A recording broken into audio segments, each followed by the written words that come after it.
दोस्तों, आज मैं आपके लिए एक बहुत ही दिलचस्प और हैरत अंगेज कहानी लेकर आया हूँ। ये कहानी है एक सादा लड़के की जो बलून बेचकर अपना पेट पालता था, लेकिन उसकी जिंदगी में एक ऐसा मोड़ आया कि सब कुछ बदल गया।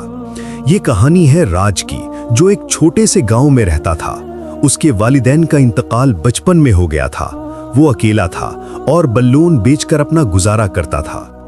लेकिन दोस्तों, इस गांव में एक राज छुपा हुआ था, एक ऐसा राज जो सदियों से दफन था।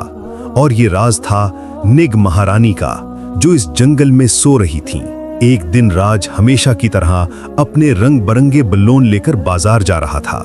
रास्ते में उसे एक अजीब सी आवाज सुनाई दी। ये आवाज जंगल की तरफ से आ रही थी। राज के दिल में कुछ अजीब सा एहसास हुआ। वो अपने कदम जंगल की तरफ बढ़ा रहा था। जंगल में दाखिल होने के बाद राज ने देखा कि वहां एक पुराना मंदिर था। मंदिर के चारों तरफ सांपों की मूर्तें बनी हुई थीं। अचानक मंदिर के अंदर से खूबसूरत लड़की निकली। उसकी आंखों में अजीब सी चमक थी। राज उसे देखकर मदहोश हो गया। लड़की ने कहा, मैं यहां सदियों से इंतजार कर रही हूं। राज को समझ नहीं आ रहा था कि ये क्या कह रही है। इस लड़की का नाम मीरा था। वो दरअसल एक निग थी जो इंसानी रूप में आई थी, लेकिन राज को इसका पता नहीं था। मीरा ने राज से कहा, तुम बहुत अच्छे इंसान लगते हो, क्या तुम मेरे दोस्त बनोगे? राज ने हाँ में सर हिला दिया। उस दिन से राज रोज जंगल जाता और मीरा से मिलता। वो अपने बलून उसके साथ बांटता। मीरा को राज की सादगी और मोहब्बत बहुत पसंद आई।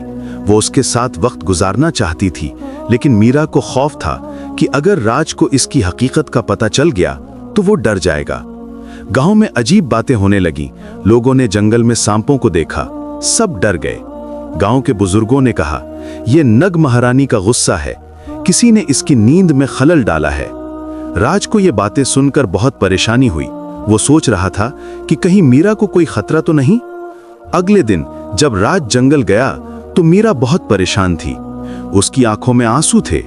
मीरा ने कहा, राज, मुझे डर है कि तुम मुझसे नफरत करोगे अगर तुम मेरी हकीकत जान जाओ।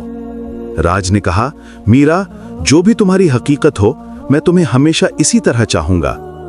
मीरा ने आंखें बंद की और अपनी असल शक्ल में आ गई। वो एक खूबसूरत नाग थीं। मैं तुम्हारा दोस्त हूं मीरा, और हमेशा रहूंगा, राज ने कहा। मीरा बहुत खुश हुई। उसे यकीन नहीं आ रहा था कि कोई इंसान उसे उसकी असली शक्ल में कबूल कर सकता है। लेकिन गांव में हालात और भी खराब हो गए।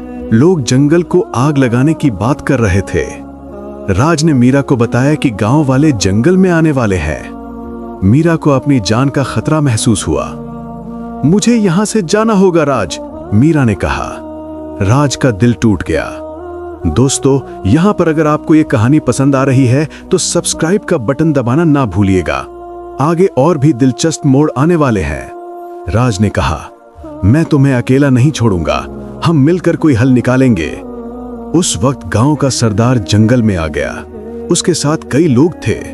सरदार ने राज को देखा और पूछा, तू यहां क्या कर रहा है? क्या तूने नाग को देखा है? राज मुश्किल में फंस गया। वो झूठ भी नहीं बोल सकता था और मीरा को खतरे में भी नहीं डाल सकता था। अचानक मीरा ने इंसानी रूप में आकर कहा, मैं सिर्फ यहां घूमने आई हूं। सरदार को शक हुआ। उसने कहा, ये लड़की कौन है? पहले कभी नहीं देखा। मीरा ने कहा, मैं दूसरे गांव से आई हूं, यहां की खूबसूरती देखने। लेकिन तभी जंगल में और सांप नजर आए। सरदार को यकीन हो गया कि यहां नाग महारानी है। सब लोग वापस चलो, हम कल सुबह पूरी तैयारी के साथ आएंगे, सरदार ने हुक्म दिया। जब सब लोग चले गए, मीरा ने कहा, राज, अब मुझे वाकई जाना होगा। राज ने कहा, नहीं मीरा, मैंने सोचा है हम गांव वालों को सच्चाई बताएंगे। तुम नहीं समझते राज, इंसान और नाग कभी साथ नहीं रह सकते।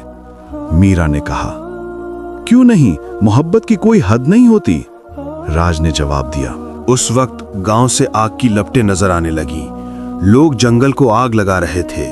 मीरा को बहुत गुस्सा आया। उसकी आंखें लाल हो गई। वो अपनी असली ताकत दिखाने लगी। रुक जाओ मीरा, गुस्से से कुछ हल नहीं निकलेगा, राज ने उसे रोका। राज गांव की तरफ दौड़ा और लोगों के सामने खड़ा हो गया। रुक जाइए सब, मैं आपको सच्चाई बताता हूं, राज ने चीख कर कहा।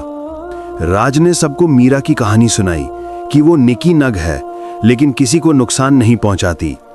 गांव वाले पहले तो डर गए, लेकिन राज ने उन्हें समझाया कि मीरा सिर्फ मोहब्बत चाहती है। मीरा भी आई और बोली, मैं सिर्फ दोस्ती चाहती थी, किसी को नुकसान नहीं पहुंचाना चाहती।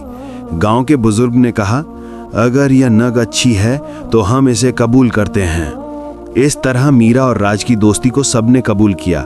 गांव में अमन आ गया। उम्मीद है आपको ये कहानी पसंद आई होगी। अगर आपको अच्छी लगी तो लाइक और सब्सक्राइब जरूर करें और कमेंट में बताएं कि आपको कौन सा हिस्सा सबसे ज्यादा पसंद आया। अगली कहानी में मिलते हैं।